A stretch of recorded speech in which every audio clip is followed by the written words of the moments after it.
Welcome to Crypto 101, a first principles jargon-free course on blockchain and its impact on financial services. We are in the process of learning how cryptocurrencies mimic the properties of fiat money. We are currently focused on the property of transferability by which fiat money is transferred from one account to another. In this lesson, we will learn what is block verification. Next, we will learn about the difference between validation nodes and mining nodes. We will end this lesson by reviewing the costs and rewards of mining. Before we proceed further with this lesson, let us take a moment to orient ourselves on where we are. We have been learning about how cryptocurrencies mimic the four properties of currency. The property that we are currently focused on is transferability. In a previous lesson we learnt that cryptocurrencies are transferred via the three steps of initiation, authentication and value transfer. So far, we have covered initiation and authentication. We are currently covering the final step of value transfer. Before proceeding further, a recap of learnings from the previous lesson. After a payment transaction is submitted to the blockchain network, it is verified. The verification step includes checking the authenticity of the digital signature attached to the payment. Verified transactions are organized into batches called blocks by a process called mining. A transaction that is included in a block is called a confirmed transaction. Let us review the flow of a payment transaction that we have reviewed so far. First, a payment message is created. Then a digital signature is generated and assigned to it. Since the creation of the payment message and its signing can be decoupled, hardware wallets can be used to store the private key and generate the signature. These steps, as we learnt earlier, does not require connectivity to the internet. Next, the payment message is submitted to the blockchain network. Fourth, the payment message is authenticated by a majority of the nodes on the network. However, there's some other steps that must occur before value transfer can occur. These are confirmation, block verification and blockchain creation. In the previous lesson, we covered confirmation. In this lesson, we will discuss block verification and blockchain creation. Block verification refers to checking block level attributes. For instance, checking that the hash of the block is less than the target is a block verification step. Transaction authentication refers to verifying transaction level attributes. An example is checking for the validity of the digital signature attached to a payment. Earlier in the course, we saw how transactions are propagated from one node to another. In block verification, after a block has been successfully created by a miner, it is propagated to other nodes via a similar process of flooding. When a miner receives a block for verification, that is a signal to them that they have lost that round of block creation and the competition to create the next round has started. Why is block verification required? The reason is that the blockchain is conceived as a trustless system. While a transaction is verified independently by every node, the winning block was mined by only one node. Hence, each node independently checks for features like whether the golden nonce met the mathematical criteria it was expected to. We will get back to this topic later in the lesson. We can now summarize the tasks performed by nodes that we have learnt so far. First, is transaction authentication. Second, is mining or transaction confirmation. Third, is block verification. The three tasks can be broken into two roles: validators and miners. Validators perform transaction verification and block verification. They do not do mining. All nodes in the blockchain perform this function. Miners play the game of chance of block creation, but also perform validation. Miners represent a subset of nodes on the blockchain network. When we say someone is running a node, they could be running a validation node or a mining node. Next, we will learn that the costs and rewards of running a validation node versus a mining node are different. By running their computers as nodes, validators are expending some effort. First, there is one-time setup effort. This involves downloading the software that powers the blockchain network. For Bitcoin, the most popular version of the software is Bitcoin Core. In addition, one must download the entire history of transactions and blocks ever processed. Second, there is effort in running the software continuously to validate transactions and verify blocks. However, Bitcoin validators are not compensated financially. It is not very expensive to run a Bitcoin node, and people do this to support the broader Bitcoin mission, the same reason people contribute to Wikipedia or open source software. Mining is far more expensive than validation. There are two major input costs to Bitcoin mining. First is the cost of hardware. Second is the cost of energy. Next, we will look at each one. Mining, as we learnt, involves running a mathematical calculation billions of times within a very short time. The larger the number of attempts a node can make, the greater its chances of success. To increase chances of winning, two strategies are adopted. First, Deploy a large number of computers. Second, make each computer more powerful by using specialized chips that can increase the number of computations per second beyond what is possible with a standard desktop. A Bitcoin miner can perform the mining calculations on specialized machines while running the node on a regular computer. Once the Bitcoin miner has found the golden nonce, it can add the golden nonce to the block on the Bitcoin node. When Bitcoin began in 2009, mining was done by individual enthusiasts with single computers at home. Since then, Bitcoin mining evolved into an enterprise function with companies running large clusters of computers, often referred to as Bitcoin mining farms. The energy costs of running Bitcoin mining arises from three sources. First, the need to run large number of computers 24/7. Second, the execution of a large number of computations by powerful chips. This is similar to some apps on our phone that drain more battery than others. Third, as the computers keep running the calculations, they produce a lot of heat. Hence, cooling systems are required to cool down the computers so that they don't crash and burn. We learnt in the previous lesson that as the number of nodes, meaning mining computers, increase, the difficulty level of making the correct guess increases to maintain the block creation time from decreasing. This in turn leads to miners increasing the number of computations per second by deploying more powerful chips, resulting in greater energy consumption. We can now summarize the learnings. Validation refers to authentication of transactions and verification blocks. It is a low-cost activity and no financial reward is given to validators. Mining refers to confirming transactions into blocks. It is a high-cost activity. This poses an obvious question. What is the reward for miners? Next, we will answer this question. The reward for miners comes from two sources. Block rewards refers to new cryptocurrency tokens issued to the miner who succeeded in forming the block. Transaction fees refers to the fees paid on each transaction by the payer. Let's look at each one in turn. To explore a block reward, let us go back to Blockchain Explorer. We click on Latest Blocks. We can see a sequence of blocks on this screen, each with a unique block identifier. We can open any block at random. Let us give a minute for the block to open up. We can see this block has 2,000 plus transactions. If I open any transaction, there you can see that for every out payment on the right, there is AUTXO on the left as an input.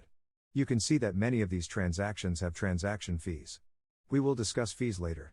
Right now, we are looking for the block reward. I sort the transactions in ascending order of transaction fees and discover a transaction that has 0 fees. You can see that unlike other transactions, this does not have AUTXO input. Instead, it says Coinbase.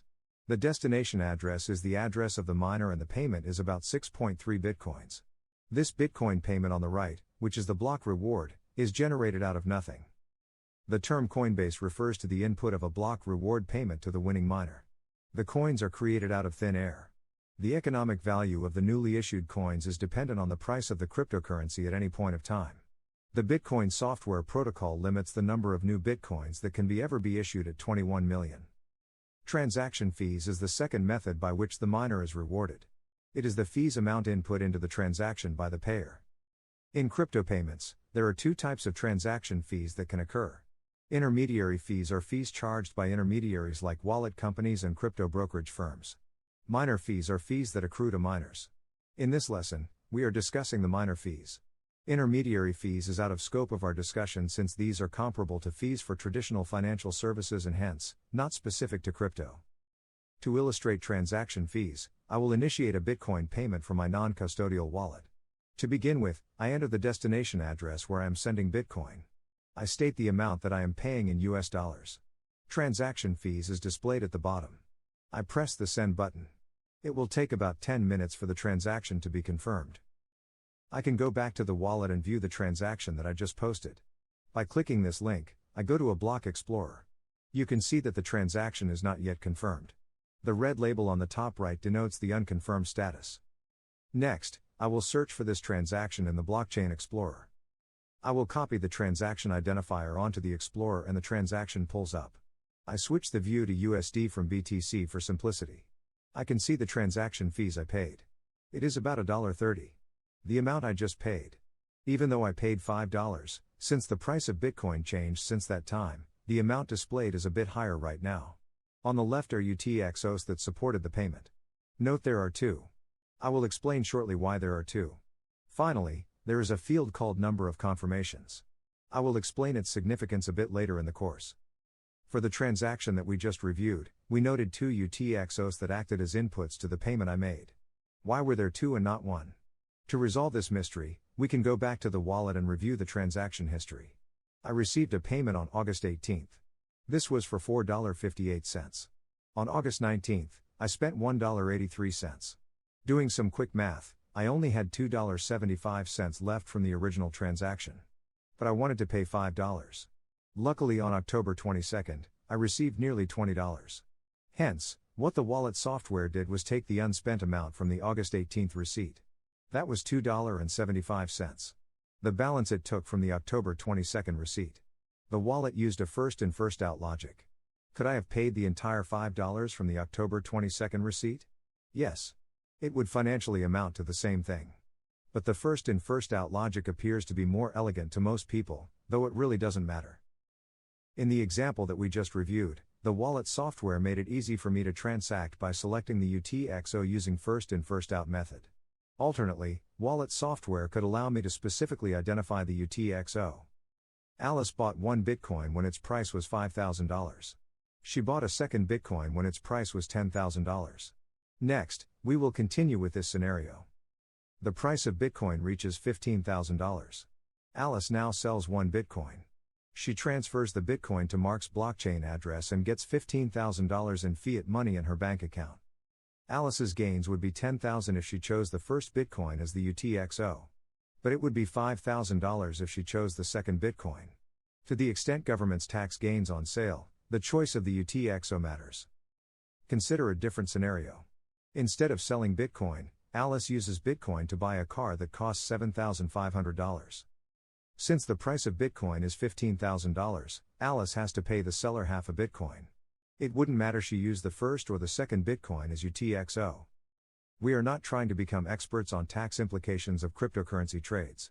The objective of this discussion is simply to take away the observation that the choice of first in first out versus specific identification of UTXO can have tax implications under certain circumstances depending on the tax policies of the country. Let us understand the logic of the transaction fees. As the transactions are flowing into the blockchain network, they are sitting in the mempool. There is a size limit to a block. Assume there are 10,000 transactions in the mempool and miners can only pick 2,000 of them for the next block. They are likely to give more preference to the transactions where the payer has paid more fees. Bitcoin transaction fees are expressed in satoshis per byte. A satoshi is a subunit of Bitcoin, the way a cent is a subunit of a dollar. 100 cents equal a dollar. 100 million satoshis equal 1 Bitcoin. Hence, Bitcoin is much more divisible than a dollar. The byte measures the size of the transaction. One transaction on an average is 225 bytes. Next, we will do a brief calculation. Let us say the transaction fees at a certain point in the day is 5 satoshis per byte. Assume that the transaction size is 200 bytes. Hence the transaction fees would be 1,000 satoshis. Assume the price of Bitcoin on that day is $20,000. Hence, the transaction fees in fiat money would be 20 cents. We can see that the Bitcoin transaction fees is derived from 2 elements. First, is the size of transaction in bytes. Second, is the fees per byte. Next, we will look at what determines the value of these elements. Consider 2 scenarios. In first scenario, there is an UTXO of 5 BTC. This is the input to the transaction. The payment made is 3 BTC.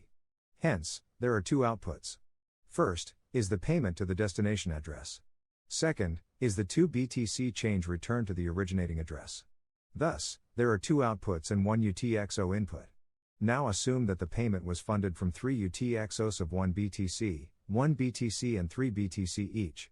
Now, there are 3 inputs and 2 outputs. The second transaction will have a higher transaction size. You may wonder why in the second scenario, we simply didn't choose the UTXO of 3 BTC. Then, we would have ended up with a lower transaction size. But remember, from our earlier example, many wallet software are designed to utilize UTXOs on a first in first out basis. In this case, it may be that the 1 BTC UTXOs were older in age. There is not a lot a non-technical initiator of a payment can do to control the transaction size. The variation in transaction size between Bitcoin payments is not large. Hence, it is the second element that makes a greater impact on how much is the transaction fees. Consider thousands of transactions that are pending in the mempool at a point of time. Only a subset of them can be put into the next block. Hence, if the payment you are seeking to make is very urgent, you will have to pay higher Satoshi per byte than what most other transactors are paying. But if you're willing to wait for up to a day, you can pay a much lower fees. Eventually your transaction will be included in one of the blocks. Several factors impact fees per byte rate. Let's look at a few. The issue of newly minted coins reduces the reliance on transaction fees. For instance, the number of new bitcoins are capped at 21 million. The last bitcoin is expected to be mined in the year 2140. Hence, after 2140, transaction fees will be the only reward for miners.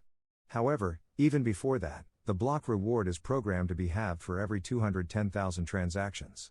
Hence, the Coinbase transaction will issue fewer and fewer coins over time. Hence, we would expect transaction fees and block rewards to have an inverse relationship. The greater the price of cryptocurrency, the greater is the value of the block reward, and hence lesser is the need for miners to rely on transaction fees. Hence, we would expect transaction fees and price of cryptocurrency to have an inverse relationship. The greater the number of miners, the greater is the competition for mining blocks. Hence, we would expect transaction fees and the number of miners to have an inverse relationship. As miners increase, transactions with lower fees are more likely to be picked up. The block size is fixed at any point of time, though over time, a blockchain software protocol may increase the batch size if a majority of the nodes agree. Hence, greater the number of payments competing to get into blocks, higher the transaction fees. To recap our discussion, we can conclude that the transaction fees for cryptocurrency payments is determined by demand-supply factors and is similar to surge pricing in rideshare companies. Payers need to predict transaction fees because otherwise, there is at least a theoretical possibility that the transaction will remain indefinitely in the mempool. Wallet apps, as we just saw, indicate to the payer what the fees will be. Wallet applications use the data on fees available from the blockchain to calculate estimated transaction fees. Miners need to predict transaction fees to assess the expected profitability of their mining operations. If we wanted to get some data on what the typical Bitcoin transaction fees are at any time, we can go to public websites that provide analytics around it. I will navigate to one such website. Now let us spend a couple of minutes deciphering this chart. The data shows that there were about 8,000 transactions in the last 24 hours that included transaction fees of 1 to 2 satoshis per byte. The delay shown here is the predicted number of blocks the transactions will take to confirm. This means that if you paid 1 to 2 satoshis per byte, your transaction will get confirmed within 3 to 64 blocks. This translates to between 30 minutes and 11 hours. Clearly, if you are in a hurry, you need to pay more. How much do you pay if you wanted no delay? We can scroll down this chart and see that the fees should be at least Y per satoshi. Most end users will find the satoshi per byte representation confusing. Wallet software express such fees in dollars. Wallet companies may be using their own analytics to predict transaction fees or relying on third-party data providers like these. It is helpful to compare transaction fees in fiat money with cryptocurrencies. In fiat money, the transaction fees can be paid by either the payer or the beneficiary. An example of the payer model is making a wire transfer. In the US, banks typically charge on an average $25 on a wire transfer. The most common example of a beneficiary-paid model is credit cards. On an average, 2% of the payment amount is captured by intermediaries in the credit card payment chain. In fiat money, the fees are set by a central party like a bank or a network operator like Visa and MasterCard.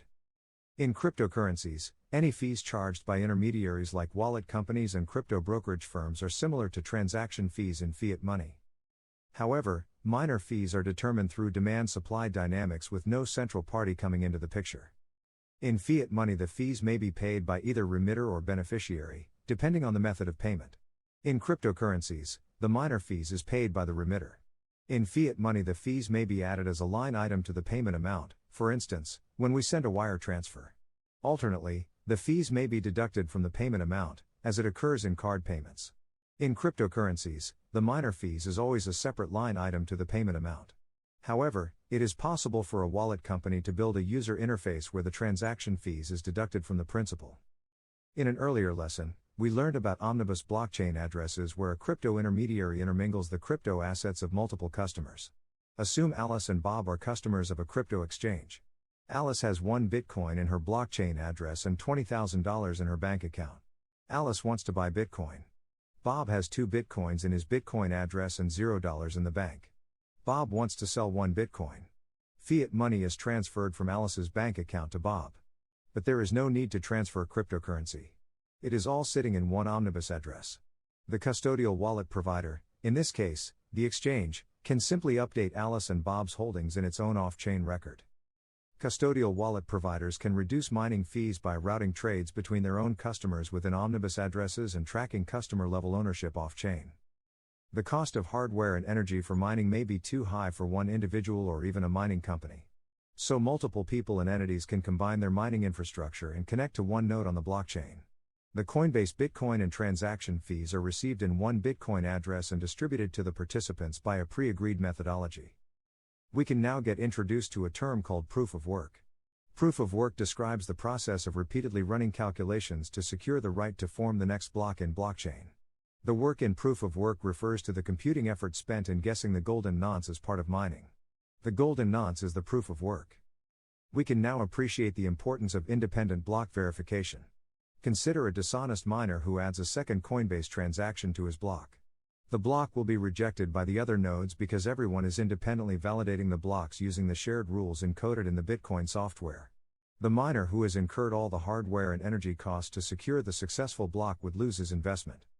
So far, we have learned about three processes performed by the nodes. First, is transaction verification. The purpose of this step is to authenticate individual transactions. Second, is mining or transaction confirmation. The purpose of this step is to batch transactions into blocks for the purpose of updating the official record of the blockchain network. Third, is block verification. The purpose of this step is to independently validate the block propagated by the successful miner. There is a final step, which is adding the block to the existing chain of blocks. We will learn about this final step in the next lesson. We have been learning about how cryptocurrencies mimic the four properties of currency. The property that we are currently focused on is transferability. We are currently discussing the last step in the process, namely value transfer. In the next lesson, we will complete the discussion on value transfer. Before proceeding to the next lesson, review the summary of this lesson. See you on the other side.